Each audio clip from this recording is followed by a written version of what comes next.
हरिओम, ओम आनंदमय, ओम शांतिमय, ओम ज्ञानमय। आप सभी दर्शकों का हमारे चैनल पर स्वागत है। आज हम लोग बीएड के बाल्यावस्था और उसका विकास वाले पेपर के अंतर्गत संवेगात्मक विकास में शिक्षक की क्या भूमिका होती है, या संवेगात्मक विकास का शैक्षिक निहितार्थ क्या है एक शिक्षक के दृष्टिकोण से, इसी को हम लोग अध्ययन करने का प्रयास करेंगे। अर्थात संवेगों के विकास में शिक्षक किस प्रकार से अच्छी भूमिका अदा करे ताकि अच्छे संवेगों का विकास हो। वास्तव में संवेग अच्छे बुरे दोनों होते हैं। अच्छे संवेग में जैसे प्रेम है, दया है, क्षमा है, उदारता है, प्रसन्नता है, प्रेम है, ये सब अच्छे संवेग बोले जाते हैं। जो थोड़ा गलत संवेग हैं या जिनका उपयोग हमारे जीवन में बहुत कम है, जैसे क्रोध है, घृणा है, ईर्ष्या है, द्वेष है, काम है, क्रोध है, लोभ है, ये सब जो हैं ये हमारे जीवन में इसकी कम भूमिका होती है। या जिसके जीवन में ऐसे संवेगों की भूमिका बढ़ जाती है वह बुरा व्यक्ति हो जाता है। जिसके जीवन में इन संवेगों का प्रयोग बहुत कम है और अच्छे संवेगों का प्रयोग ज़्यादा है, वो अच्छा होता है, उसका अच्छा व्यवहार भी होता है। तो कुल मिलाकर अगर हम बात करें तो शिक्षक बालक के विकास के अंतर्गत, यानी बालकों के विकास के अंतर्गत किन किन गतिविधियों का पालन करे ताकि बालकों में स्वस्थ और अच्छे संवेगों का विकास हो, ताकि उसका व्यवहार, उसका सोच, मानवीय मूल्य, सामाजिक मूल्य और संवेगिक भावना युक्त सही व्यवहारों के साथ प्रदर्शित हो, ताकि वो एक स्वस्थ और व्यवस्थित नागरिक बन सके। कुल मिलाकर देखें तो ऐसी गतिविधियों में शिक्षक किन किन बातों को ध्यान में रखे कि ताकि अच्छे संवेगों का विकास हो। तो आइए इन्हीं सब बातों को हम लोग थोड़ा डिटेल में समझते हैं। अगर हम बात करें संवेगिक विकास, संवेग क्या है? एक प्रकार की उत्तेजना है जो हाव भाव के द्वारा प्रदर्शित होती है, शरीर के विभिन्न गतिविधियों या हाव भाव के द्वारा प्रदर्शित होती है। ये सब डिटेल में चर्चा किया जा चुका है। प्लीज़ प्लेलिस्ट में जाइए, इस पेपर से संबंधित वीडियो देखिए।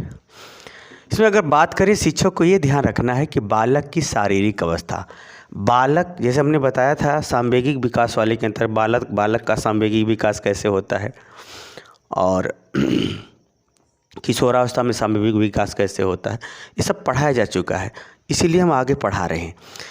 बालक का जो शारीरिक अवस्था है, किस वर्ष का बालक है, उस अवस्था में कौन सा संवेग या किस संवेग का क्या लक्षण होता है, क्या व्यवहार होता है, बालक की क्या गतिविधि होती है, क्या हाव भाव होता है, क्या उसका अभिव्यक्ति होती है, वो सब अध्यापक को जानना चाहिए, ताकि वह बालक की आयु के आधार को ध्यान में रखते हुए अच्छे संवेग और गलत संवेगों को कम करना और अच्छे संवेगों को बढ़ाने संबंधी बात, विचार, कहानी, तर्क, समझ इत्यादि बालकों में उत्पन्न कर सके। साथ ही यदि बालक की कोई समस्या है तो उसे ध्यानपूर्वक सुने, समझे, ताकि उसका जो घरेलू स्थिति है या उसकी जो व्यक्तिगत समस्या है, उन समस्याओं पर वह कठोरपूर्वक नियम न लागू करके सौहार्दपूर्ण ढंग से उन समस्याओं से बाहर निकलने का वो प्रयास करे, या उस समस्या को हल कराने का प्रयास करे, या उसे निर्देशित करने का प्रयास करे, ताकि बालक में एक सहभावना, सद्भावना, एक प्रेम की भावना, अपनापन की भावना या संघर्ष की भावना उत्पन्न हो सके, ताकि उसके अच्छे संवेग बढ़ सके। अगर समस्याओं में आप उसे किनारे करते हैं या पीटते हैं तो निश्चित रूप से गलत संवेग, यानी उसके अंदर डर, घृणा, ईर्ष्या इत्यादि उत्पन्न हो जाएगा। अगर उसकी समस्याओं के संग आप कोऑपरेट करते हैं, उसे निर्देशित करते हैं, समझाते हैं, तो उसके अच्छे संवेगों का विकास होगा। प्रेम, सहयोग, सहानुभूति, ऐसी भावनाओं का विकास होगा तो अच्छे संवेगों का विकास होगा। तो इसको ध्यान में रखना पड़ता है अध्यापक को, तब जाकर के बालकों में अच्छा संवेग का विकास होगा। अगर हम दूसरी बात करें, योग्यता के अनुरूप शैक्षिक क्रिया, जैसे कोई बालक पढ़ने में तेज़ है तो कोई क्रिकेट खेलने में, तो कोई बास्केटबॉल, कोई फुटबॉल, कोई वॉलीबॉल, कोई रंगोली, कोई जो है मैथ में तेज़ है तो कोई फिजिक्स में तेज़ है, तो कोई जो है अंग्रेजी में तेज़ है, तो कोई किस विषय में तेज़ है। यानी हर बालक में अपनी आप एक विशेषता होती है। तो जो पाठ्य सहगामी क्रियाएं होती है, खेल कूद, नाटक, रंगोली या जो भी अदर एक्टिविटीज़ होते हैं विद्यालयों में, खेल प्रतियोगिता या अन्य प्रतियोगिताओं के अंतर्गत, उसमें जो बालक के अंदर जैसी योग्यता है उस योग्यता के अनुसार उसको शैक्षिक अवसर या शैक्षिक क्रिया प्रदान करनी चाहिए या उपलब्ध करानी चाहिए, ताकि बालक के अंदर जो विशेष गुण है उस विशेष गुण में जब वो सफल होगा तो निश्चित रूप से अच्छे संवेगों का वो विकास करता चला जाएगा। तब उसका अपना मान सम्मान स्थान समझ में आने लगेगा। तो गंदी भावना, गंदी बोली, गंदे विचार, ये सब धीरे धीरे स्वयं घटाना शुरू कर देगा। होता क्या है ना कि सफलता में अच्छे संवेग बहुत तेज़ी से बढ़ते हैं और असफलता में गलत संवेग बढ़ जाते हैं। तो जब योग्यता के अनुरूप शैक्षिक कार्यक्रम या शैक्षणिक गतिविधियों के अंतर्गत अध्यापक उसे सेलेक्ट करके वह अवसर प्रदान करेगा तो अच्छे संवेगों का विकास करने में सफल हो जाएगा। तो इस प्रकार से अच्छे संवेगों का विकास करना आवश्यक होता है। अगला है स्नेह और सौहार्दपूर्ण वातावरण। ये याद रखिए, बालक कितना हो, अच्छा हो या बुरा, अध्यापक सबसे को प्रेम करना चाहिए, सबके संग एक स्नेहपूर्ण व्यवहार करना चाहिए। सौहार्द का मतलब उसे अपना मान करके, उसे ये न लगे कि अध्यापक हमको घृणा करता है या अध्यापक हमको निग्लेक्ट करता है, अध्यापक हमको देखना नहीं चाहता है, अध्यापक हमको देख करके भला बुरा सोचता है या बुरा बोलता है, ऐसा ना हो। बल्कि क्या हो, अध्यापक में एक अपनापन की मिठास होती है। जैसे बालक बालिका कितना हो, बुरा हो, माँ के लिए दिल में ही जगह होती है। उसी तरह से अध्यापक का भी व्यवहार अपनापन जैसा होना चाहिए, ताकि बालक जो है सहजता से अपनी आवश्यकता, अपनी इच्छा, अपनी समस्या, अपना सीख समझ इत्यादि अध्यापक के सामने प्रस्तुत कर सके और अध्यापक शैक्षणिक गतिविधियों के माध्यम से या विभिन्न विद्यालयी कार्यक्रमों के माध्यम से उसे एक सही दिशा में सोच समझ व्यवहार के लिए प्रेरित कर सके। तब उसके अंदर क्या होगा, अच्छे संवेगों का विकास होगा। तो इसको भी ध्यान में, इस व्यवहार को खासा ध्यान में रखना चाहिए अध्यापक को। अगला है उत्तरदायित्वपूर्ण व्यवहार, निर्देशन एवं प्रेरणा। जैसे अक्सर जो है जो गलत संवेग बढ़ते हैं, जैसे घृणा है, पलायन है, ईर्ष्या है, द्वेष है, डर है, कुंठा है, निरस्ता है, आलस्य है, ये सब जितने संवेग होते हैं ना, जो बालक पढ़ने लिखने में या अपनी जिम्मेदारी नहीं उठाता उसकी कहानी ज़्यादा गलत संवेगों के बढ़ने की हो जाती है। तो अध्यापक को क्या करना चाहिए, ऐसे कहानी, बात, विचार, व्यवहार या विषय वस्तुओं में अच्छे अच्छे व्यक्तित्व इत्यादि को बताते रहना चाहिए, ताकि बालकों में अपनी जिम्मेदारी उठाने का एक उत्तरदायित्व की भावना जागृत हो। जैसे जीना है तो खाना है, उसी तरह से आगे बढ़ना है तो पढ़ना है। जीना है तो खाना है, आगे बढ़ना है तो पढ़ना है। तो उसको ऐसी महसूस करा दे कि जैसे हमारे लिए जीवन में भोजन महत्वपूर्ण है, उसी तरह से हमको अपने जीवन में पढ़ना भी महत्वपूर्ण है। पढ़ना भी क्या है, महत्वपूर्ण है। तो जब उनके अंदर उत्तरदायित्व की भावना जागृत करेगा अध्यापक और उसके लिए उसे बार बार निर्देश देगा, सहयोग देगा और प्रेरणा, प्रोत्साहन देगा। प्रेरणा का मतलब होता है कि ऐसी बात, ऐसे उदाहरण देना, ऐसे ढंग से समझाना कि कार्य करने की क्षमता में वृद्धि हो जाए, उसे क्या कहते हैं, प्रेरणा। यानी वह प्रेरणा भी दे और निर्देशन भी दे, ताकि वह अपनी जिम्मेदारी को उठाए। जब अपनी जिम्मेदारी को जितना बालक उठाएगा उतना अच्छे संवेगों का विकास हो जाएगा, और जब नहीं उठाएगा तो निश्चित रूप से निगेटिव यानी नकारात्मक संवेगों का विकास होगा। जो व्यक्तित्व में उसकी कम भूमिका होती है, हानि ज़्यादा होती है। आगे चलते हैं, सामाजिक वातावरण में संवेगात्मक पहलू एवं व्यवहार। जैसे जो सामाजिक जीवन है, जो उसके पास पड़ोस, सांस्कृतिक जीवन है, जो उसके आसपास का जो जीवन है, राजनीतिक संबंधी जीवन, सामाजिक संबंधी जीवन, धर्म संबंधी जीवन, उसमें अच्छे संवेगों की घटनाएं, बात, विचार, व्यवहार को क्या करना चाहिए, संवेगात्मक पहलुओं को प्रस्तुत करना चाहिए। जैसे कहीं अगर हंसी खुशी किसी के घर गए हो, प्रसन्न, शादी ब्याह में, तो वहाँ प्रसन्न चित्त दिखना चाहिए। अगर किसी के मौत में शामिल हुए तो वहाँ दुखी दिखना चाहिए। तो वहाँ पर वो जैसे दुख में अगर वो दुखी का संवेग प्रस्तुत करता है तो अच्छा, सुख में वो सुख का संवेग प्रस्तुत करता है तो अच्छा।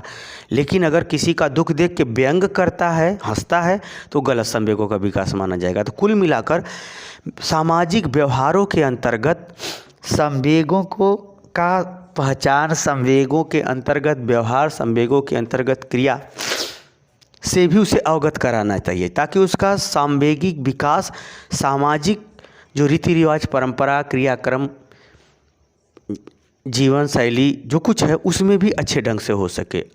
तब जो है उसका समय विकास अच्छा होगा। आगे है स्वतंत्र अभिव्यक्ति में संवेगात्मक पहचान एवं नियंत्रण। जैसे अगर बालक अध्यापक से डरेगा तो अपने मन की बात, अपनी समस्या, अपना इच्छा, अपना स्वतंत्र व्यवहार नहीं प्रस्तुत कर पाता है, नहीं दिखा पाता है। तो अध्यापक को क्या करना चाहिए कि बालकों को डरा के नहीं बल्कि सौहार्दपूर्ण जब वातावरण में रखेगा तो बालक स्वभाव से ही अपने विभिन्न संस्कारों के अंतर्गत प्राप्त भावना, विचार, व्यवहार को सहजता से ही प्रस्तुत करने लगते हैं या व्यवहार करने लगते हैं, जिसमें अध्यापक क्या करे कि उनकी स्वतंत्र अभिव्यक्ति के अंतर्गत उनके संवेगों की स्थिति पर अपना नज़र बनाए रखे। पहचान करके अच्छे संवेग है तो उसको बढ़ावा दे, अगर गलत संवेग है तो उसे नियंत्रण करने संबंधी बातों को भी बताए कि तुम्हारा ऐसे व्यवहार गलत है, इसको ऐसे करना चाहिए, इसको भी बताना चाहिए। तो इस हिसाब से भी आप अच्छे संवेगों का विकास करके एक स्वस्थ व्यक्तित्व को बढ़ावा दे सकते हैं बालकों के जीवन में या व्यवहार में। आगे चलते हैं विद्यालय अनुशासन में मानवीय दृष्टिकोण। विद्यालय अनुशासन कठोर होना पर्याप्त नहीं होता है, अर्थात विद्यालय अनुशासन पूरा का पूरा कठोर है, कठोरता से पेश आता है तो उसमें संवेगात्मक विकास में बहुत सारे दुराग्रह, बहुत सारी हीन भावनाएं जागृत हो जाती हैं। अर्थात विद्यालय अनुशासन को होना तो चाहिए लेकिन विशेष परिस्थिति के लिए मानवीय दृष्टिकोण अपना के ही व्यवहार किया जाना चाहिए, चाहे वो कक्षा के संदर्भ में हो, चाहे वो विद्यालय के किसी कार्यक्रम के अंतर्गत हो या विद्यालय में प्रवेश या शैक्षणिक गतिविधियों से संबंधित हो। तो अनुशासन तो पालन कराना ही चाहिए, लेकिन अनुशासन में विशेष परिस्थिति के लिए मानवीय दृष्टिकोण का उल्लंघन न हो, ताकि बालक का शिक्षकों के प्रति, विद्यालय के प्रति एक स्वस्थ, व्यवस्थित और सद्भावनापूर्ण विचार हो सके। जैसे सही विचार होंगे तो सही भावना होगी, सही संवेग का विकास होगा। अगर कठोर होंगे, अगर वो व्यक्तिगत रूप से वो बहुत ज़्यादा हानि या बहुत ज़्यादा दिक्कत में पड़ जाता है, निश्चित समय दुख, द्वेष, ईर्ष्या इत्यादि संवेग बढ़ जाएंगे। तो मानवीय दृष्टिकोणों को ध्यान, व्यक्तिगत रूप से, सार्वजनिक रूप से तो अनुशासन बहुत ज़रूरी है। जहाँ पर विशेष समस्या आती है, वो उसका प्रमाण मिलता है, बात सही है, ऐसी बात मिलती है, तो ऐसी परिस्थिति में विशेष दृष्टिकोणों में मानवीय दृष्टिकोणों का उल्लंघन नहीं करना चाहिए। तब जो है वो सही विचार अध्यापक, विद्यालय, शिक्षा के प्रति बनेगा। सही विचार बन रहा है तो निश्चित रूप से सही संवेगों का भी विकास हो जाएगा। आगे चलते हैं रुचिपूर्ण शिक्षण। अध्यापक को यह भी ध्यान रखना चाहिए कि बालक का जो है जब भी अध्ययन अध्यापन हो तो उसको उसमें रुचि उत्पन्न करके, जिज्ञासा और रुचि उत्पन्न करके ही पढ़ाया जाना चाहिए। तो ऐसी परिस्थिति में निश्चित रूप से वह शैक्षणिक गतिविधियों में लगा रहता है। शिक्षा अपने आप में ही अच्छे विचार, अच्छे संवेग, अच्छे भावना, अच्छे कर्म, अच्छे निर्देशन, अच्छे दायित्वों के प्रति जागृत करती रहती है। तो इससे भी क्या होता है, जब रुचिपूर्ण ढंग से शिक्षण का कार्य होगा, जिज्ञासा पूर्ण ढंग से शिक्षण का कार्य होगा, तो जो है निश्चित रूप से अच्छे संवेगों का विकास अध्यापक बालकों के अंदर आसानी से करने में सफल हो जाता है। तो कुल मिला के हम बात करें तो रुचिपूर्ण शिक्षण बहुत ज़रूरी होता है। आगे चलते हैं, अगर व्यवहारिक संदर्भ यानी बालक को भी उसके व्यक्तिगत जीवन और व्यवहारिक जीवन से संबंधित, संगत से संबंधित, उसके कार्य से संबंधित, उसके आदत से संबंधित, मित्र मंडली से संबंधित, उसके जीवन में घर से बड़े बुजुर्गों से संबंधित इत्यादि बात विचार व्यवहारों में कौन सी अच्छी आदत है, कौन सी गलत आदत है, किसके संग कैसे बोलना चाहिए, कैसे विचार करना चाहिए, बड़ों के प्रति कैसा, छोटों के प्रति कैसा, ये जो उसके रोज़ दिनचर्या से संबंधित जो गतिविधियां हैं उसमें भी उसको अच्छे बुरे, सही गलत, आवश्यक अनावश्यक, ये सब बातों को भी अध्यापक को कभी कभार या सामान्यतः विषय वस्तु को पढ़ाते समय बताते रहना चाहिए, निर्देशित करते रहना चाहिए, समझाते रहना चाहिए, ताकि बालक अच्छे सोच के साथ अच्छे व्यवहार करेगा तो निश्चित रूप से अच्छे संवेगों का विकास हो जाएगा। अर्थात दया, क्षमा, उदारता, उत्साह, निडरता। निडर होना अच्छा संवेग है। जो डरता है ना वो भागता है। निडर होना, साहसी होना, उत्साहित होना, प्रसन्न होना, धैर्य रखना, क्षमा करना, ये सब क्या होता है, अच्छी भावनाओं के साथ अच्छे संवेगों का विकास हो जाएगा। तो कुल मिलाकर हमने ये बताया कि विभिन्न प्रकार की परिस्थितियाँ होती हैं, उसके अंतर्गत अगर अध्यापक ध्यान रखता है तो निश्चित रूप से वह गलत संवेगों को घटा सकता है और अच्छे संवेगों को बढ़ा सकता है। अच्छे संवेगों को बढ़ाएगा तो निश्चित रूप से बालक के व्यक्तित्व के विकास में वह सहायता देंगे। एक मानवीय दृष्टिकोण, एक स्वस्थ नागरिक दृष्टिकोण, एक स्वस्थ समाज के लिए अध्यापक अपना स्वस्थ भूमिका अदा कर सकता है। इस प्रकार से संवेगी विकास में शिक्षक का महत्वपूर्ण भूमिका होता है। मुझे उम्मीद है कि संवेगिक विकास में शिक्षक की क्या भूमिका होती है या संवेगिक विकास क्यों अध्ययन किया जाना चाहिए, इसका शैक्षिक निहितार्थ क्या है, आप इसे समझ गए होंगे। समझ गए तो कमेंट बॉक्स में जरूर बताइए। साथ ही मेरे चैनल को लाइक शेयर सब्सक्राइब कीजिए। हरिओम।